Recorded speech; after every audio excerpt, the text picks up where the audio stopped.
આપણે અખિલ બ્રહ્માંડમાં કાવ્ય જે છે એના સર્જક, એના પ્રકાર વિશે આપણે સમજૂતી મેળવી લીધી. એ કાવ્યને આપણે ગેય સ્વરૂપે સાંભળી પણ લીધું, પરંતુ એ કાવ્યને હવે આપણે સમજીશું સરળ ભાષામાં એની પંક્તિઓને. તમે સાંભળ્યું, તમે જોયું. હવે આપણે શરૂઆત કરીશું એની પ્રથમ પંક્તિથી.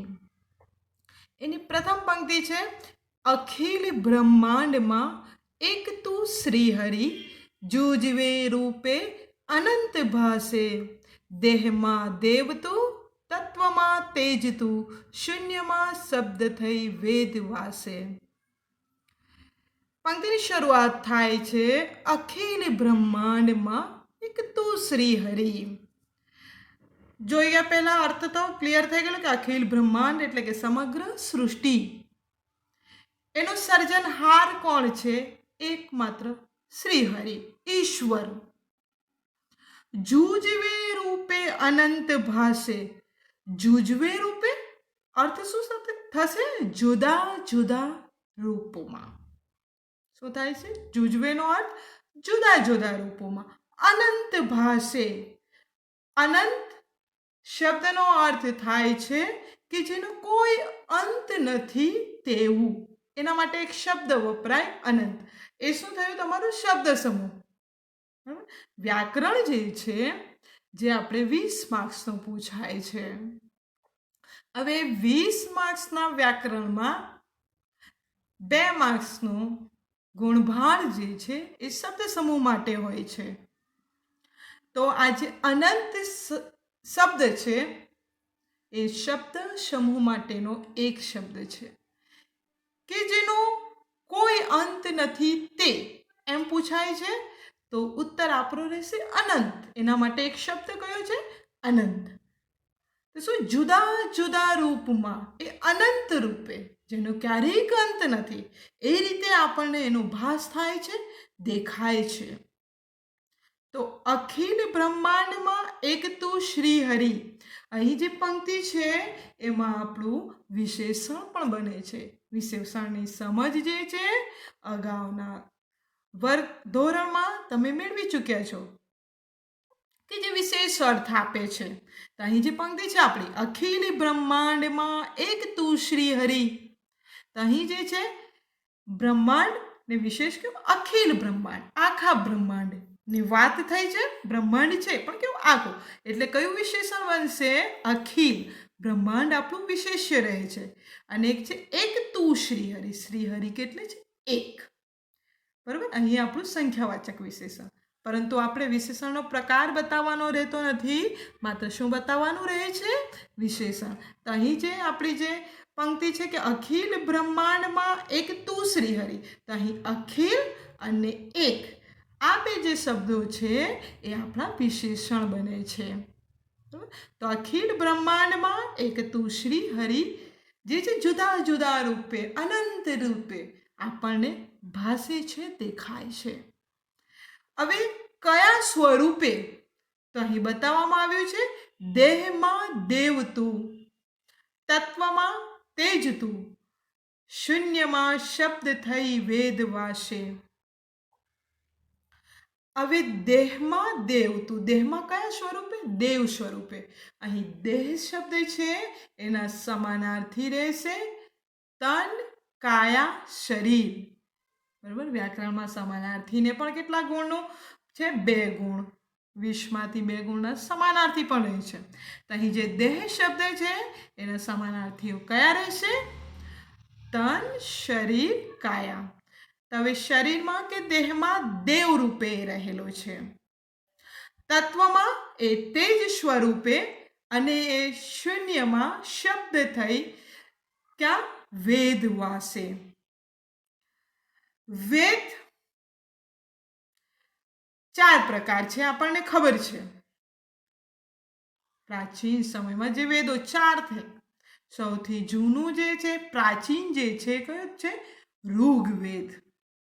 હવે આ જે વેદો છે એમાં એ શૂન્યથી શબ્દ થઈ એમાં રહેલો છે. તો હવે આખી પંક્તિ તમને સમજાય છે ને કે અખિલ આખા વિશ્વમાં સૃષ્ટિમાં બ્રહ્માંડમાં આ ઈશ્વર જે છે એ આપણને જુદા જુદા રૂપે અનંત જેનો કોઈ અંત નથી એ રીતે સ્વરૂપે રહેલો છે. તો કયા સ્વરૂપે? કે દેહમાં દેવ સ્વરૂપે, તત્વમાં તેજ સ્વરૂપે અને શૂન્યમાં શબ્દ સ્વરૂપે જે એ વેદોમાં સમાયેલો છે. આપણી સરળ સમજૂતી પ્રથમ પંક્તિની થાય છે. હવે જે છે આગળ આવે છે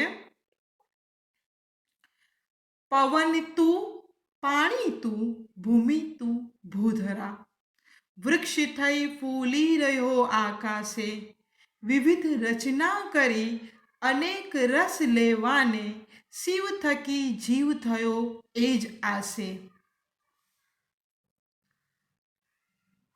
અહીં છે પવન તું, કયા તર કે પવન, પાણી, ભૂમિ. આપણે જોઈ ગયા કે ઈશ્વર જે છે સૃષ્ટિના દરેકે દરેક કણમાં એટલે કે પ્રકૃતિ સજીવ દરેક કણમાં એ સમાયેલો છે. અહીં શબ્દ આવે છે ભૂધરા.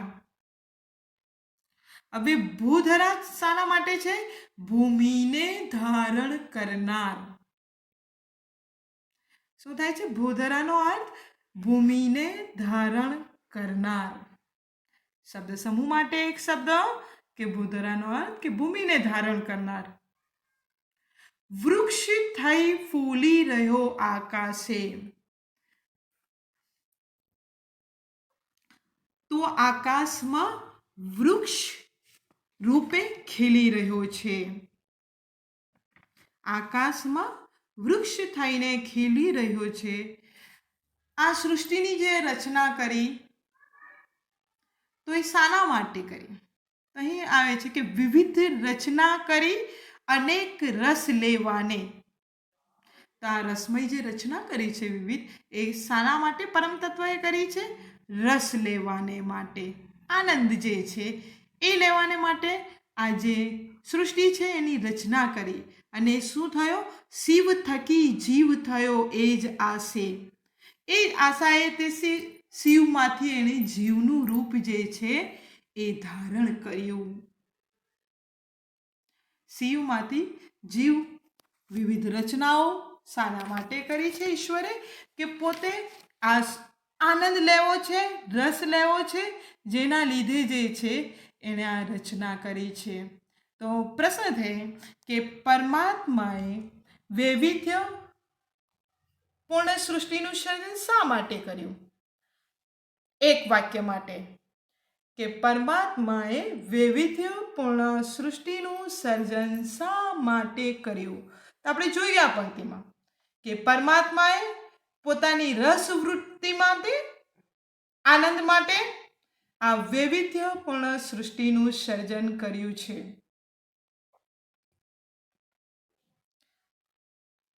કે પરમાત્માનું જે એક રૂપ છે એને મનુષ્ય અનેક રૂપો વડે પામી શકે, એનામાં રમમાણ રહી શકે. એના માટે એણે આ સૃષ્ટિનું જે છે સર્જન કર્યું છે. આ રહેશે આપણા એક વાક્ય પ્રશ્ન માટેનો ઉત્તર. હવે આગળની પંક્તિ છે વેદ તો એમ વધે, શ્રુતિ સ્મૃતિ શાખ દે, કનક કુંડળ વિશે ભેદ ન હોય, ઘાટ ઘડિયા પછી નામ રૂપ જુજવા, અંતે તો હેમનું હેમ હોય. હવે આમાં કે વેદ તો એમ વધે. વેદ વિશે આપણે આગળ જોઈ ગયા કે પ્રાચીન જે ધર્મગ્રંથો છે, જે 4 વેદો છે એ વધે. વધવુંનો અર્થ શું થાય છે? કહેવું. વધવું મતલબ કે કહેવું. તો વેદો એમ કહે છે, વેદ તો એમ વધે એટલે કે વેદો ધર્મગ્રંથો જે છે એમ કહે છે શ્રુતિ સ્મૃતિ શાખ દે. શ્રુતિનો જે અર્થ છે કે શ્રવણ દ્વારા તમે જે પ્રાપ્ત કરો છો એને શ્રુતિ કહેવાય છે. શ્રવણ મતલબ કે સાંભળો. સાંભળીને આપણે જે મેળવીએ છીએ જ્ઞાન એને શ્રુતિ કહેવાય. પરંતુ અહીં જે શ્રુતિ માટે નરસિંહ મહેતાએ જે અર્થ લીધો છે એ વેદ. બાકી શ્રુતિનું જે છે કે શ્રવણ દ્વારા પ્રાપ્ત કરેલું, સાંભળીને પ્રાપ્ત કરેલું, એના માટે શ્રુતિ શબ્દ છે. અહીં વેદના અર્થમાં લેવાનું છે. અને સ્મૃતિ બીજો શબ્દ છે, બે સાથે છે, શ્રુતિ સ્મૃતિ. શ્રુતિ એટલે કે અહીં વેદ લઈશું અને સ્મૃતિ એટલે કે વેદ પછીના જે ધર્મશાસ્ત્રો છે એના માટે શબ્દ છે સ્મૃતિ. વેદ જે 4 વેદ થઈ ગયા એના પછીના જે ધાર્મિક ગ્રંથો છે, ધર્મના જે શાસ્ત્ર પુસ્તકો છે આવ્યા છે એ, તો એના માટે શબ્દ એમણે વાપર્યો છે સ્મૃતિ. તો વેદો અને વેદ પછીના જે ધર્મ ગ્રંથો છે એ પણ સાખ દે છે. સાખ મતલબ કે સાક્ષી દેવી, સાક્ષી આપવી. તો વેદો અને વેદ પછીના ધર્મ ગ્રંથો પણ એક સાક્ષી પૂરે છે. અને એના માટે એક સરળ ઉદાહરણ આપે છે. કનક કુંડળ વિશે ભેદ ન હોય. કનક એટલે કે સોનું, સુવર્ણ, બરોબર. સમાનાર્થી પણ આપણને અહીં મળે છે કે કનક એટલે કે સોનું, સુવર્ણ, હેમ, આ બધા એના સમાનાર્થી છે. હવે એ જ કનક એટલે કે સોનામાંથી કુંડળ. કુંડળનો અર્થ કાનમાં પહેરવાનું એક ઘરેણું, જેનો કુંડળ કહેવાય છે. તો નરસિંહ કહે કે આ કનક અને કુંડળમાં ભેદ ન હોય, કારણ કે કુંડળ એ પણ સોનું છે, ખાલી એને ઘાટ આપ્યો છે અને એનું નામ જે છે એ જુદું પડે છે, બદલાય છે. આખરે તો સોનું જ છે. સોનામાંથી જ, કનકમાંથી જ કુંડળ બન્યું છે. એટલે ધાતુ એક જ છે, વસ્તુ એક છે, ખાલી નામ, રૂપ બદલાય છે, એનું સ્વરૂપ બદલાય છે, એની સાથે એનું નામ બદલાય છે, ભેદ કોઈ નથી. આખરે સોનું જ છે. ઘાટ ઘડ્યા પછી નામ રૂપ જૂજવા. જે ઘાટ એનું ઘડાય છે તો એના પછી શું છે? નામ રૂપ જૂજવા. એના નામ શું છે? જૂજવા શબ્દ આગળ આપણે જોઈ ગયા પહેલી જ પંક્તિમાં કે જૂજવે રૂપે અનંત ભાસે. જૂજવેનો અર્થ આપણે શું જોઈ ગયા? જુદા જુદા રૂપો. અહીં શું થાય કે ઘાટ ઘડાયા પછી સોનું જે છે અલગ નામ ધારણ કરે છે. અંતે તો હેમનું હેમ હોય. અહીં કનક માટેનો શબ્દ છે હેમ, કારણ કે હેમનો અર્થ પણ શું થાય છે? સોનું, સુવર્ણ. એટલે આપણને સમાનાર્થી મળે કનક, સુવર્ણ, સોનું અને હેમ. અંતે શું છે? કુંડળ જે છે એ પણ સોનું જ છે, બરાબર. તો જે નામ બદલાય છે છતાં એનો કહેવાનો અર્થ એમ કે ઈશ્વર એક જ છે. દુનિયાનો સર્જનહાર પરમ તત્વ એક જ છે. આખરે જુદા જુદા સ્વરૂપે આપણને દેખાય છે, આપણે એને જુદા જુદા નામો આપીએ છીએ, છતાં એ આખરે સોનું એ સોનું જ રહે છે. એમ પરમ તત્વ ભલે નામ જુદા હોય, પરંતુ પરમ તત્વ જે છે એ આપણું એક જ રહેશે.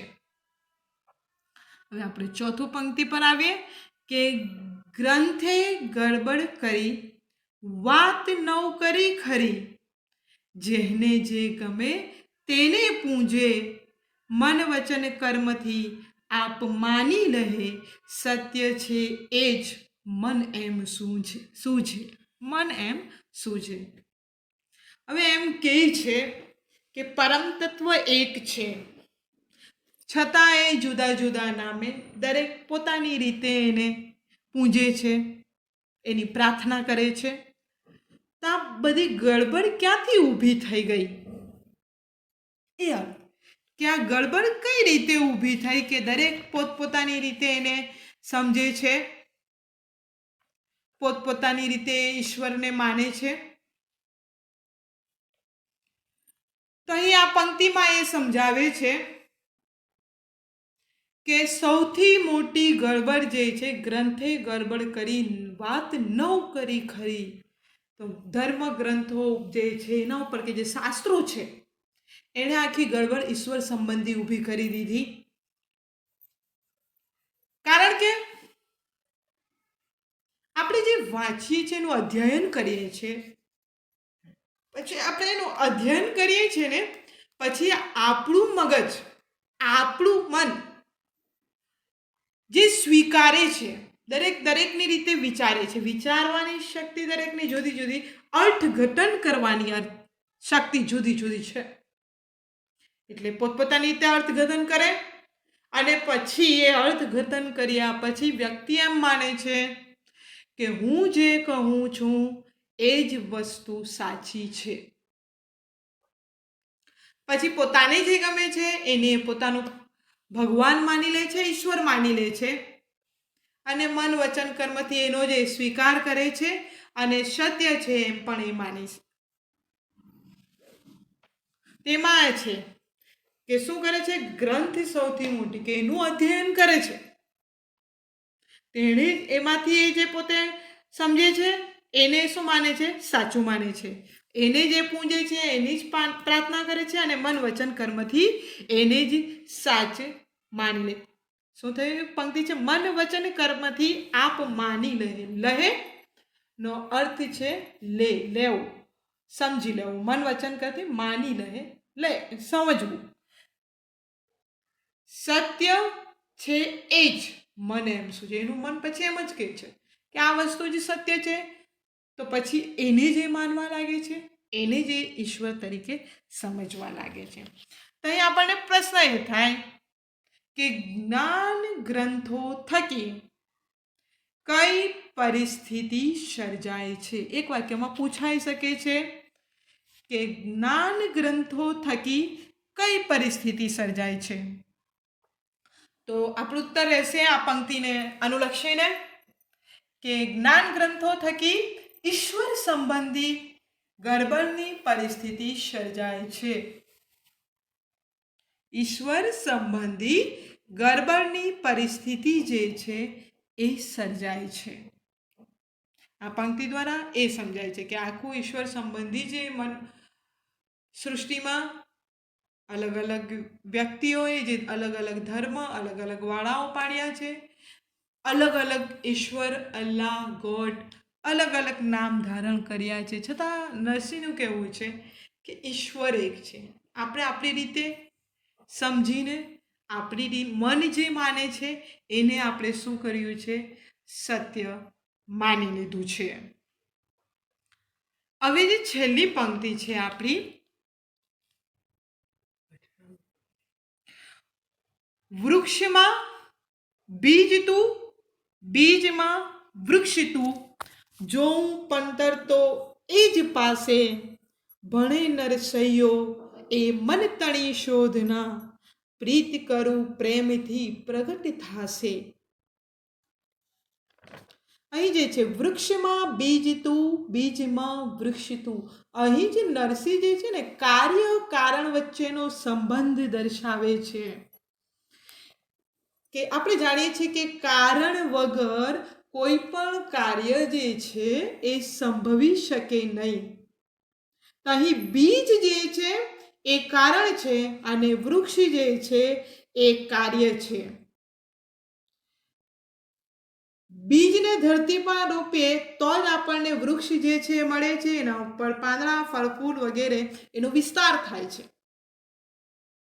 તો શું થયું કે બીજ જે છે એ કારણ છે, એના થકી વૃક્ષનું વિસ્તાર રૂપી કાર્ય જે છે એ સંભવી શકે છે. તો હવે શું થઈ ગયું કે વૃક્ષના માટે બીજ હોવું જરૂરી છે, અનિવાર્ય છે. બરોબર ને, કે વૃક્ષ માટે બીજ હોવું જરૂરી છે. તો જ બીજ હોય તો જ વૃક્ષ જે છે એ સંભવી શકે છે. આમ વૃક્ષ અને બીજ વચ્ચેનો જે કાર્યકારણનો સંબંધ છે એ એમને બતાવ્યો છે. હવે જે છે કે જો પંટર તો એ જ પાસે, તો પંટર તોનો અર્થ શું થાય છે? આવરણ, પડદો, જેને તમે કહી શકો, અંતરપટ, પડદો. આ બે વચ્ચે એક પડદો જુએ છે. ભણે નરસૈયો, ભણે એટલે કે કહેવું. નરસૈયો, નરસિંહ મહેતા કહે છે, એ મનતણી શોધના, એ મનની શોધ છે. પ્રીત કરું પ્રેમથી પ્રગટ થાશે. પરમ તત્વને પામવું કઈ રીતે, આ અહીં બતાવે. આપણે આગળ કહેલું કે આપણે છેલ્લી પંક્તિમાં બતાવે છે નરસિંહ. પ્રીત કરું, તમે એને પ્રેમ કરો છો, તો એ મતલબ શું થયું કે સાચા હૃદયની ભક્તિ કરો છો, સાચા હૃદયથી એને ચાહો છો, તો એ તમને અવશ્ય પ્રાપ્ત થશે. એ પ્રેમથી પ્રગટ થશે, તમે પરમ તત્વને મેળવી શકશો. બાકી આપણે જાણીએ છીએ કે ઈશ્વરે જ્યારે આ સૃષ્ટિનું સર્જન કર્યું હોય, દરેક વસ્તુ એણે જ પેદા કરી છે, માની લો, સમજી લો. તો પછી એને આપણે જ્યારે વિચારીએ કે એને કોઈક કિંમતી અમૂલ્ય વસ્તુ દ્વારા માપું કે પૈસાઓ દ્વારા માપું કે મેળવી શકું, એ અશક્ય છે. એને કેવળ જોઈએ છે, એને પામવું છે, માત્ર એને સાચા હૃદયની ભક્તિ દ્વારા તમે પામી શકો છો. અહીં આપણું જે છે કાવ્ય અખિલ બ્રહ્માંડમાં એ પૂર્ણ થાય છે. આશા રાખું છું કે આ સરળ સમજૂતી દ્વારા આ કાવ્યને તમે સમજી શક્યા હશો. હવે એના માટેના જે પ્રશ્નો છે, આ કાવ્યમાંથી કયા પ્રશ્નો પૂછાઈ શકે છે, કયું તમને હોમવર્ક કરવું છે, એના માટે આપણે ફરીથી મળીશું જ્યાં તમને હોમવર્ક આપવામાં આવશે અને કયા પ્રશ્નોનું મહત્ત્વ છે પરીક્ષાલક્ષી, એ વિશે વાત કરીશું.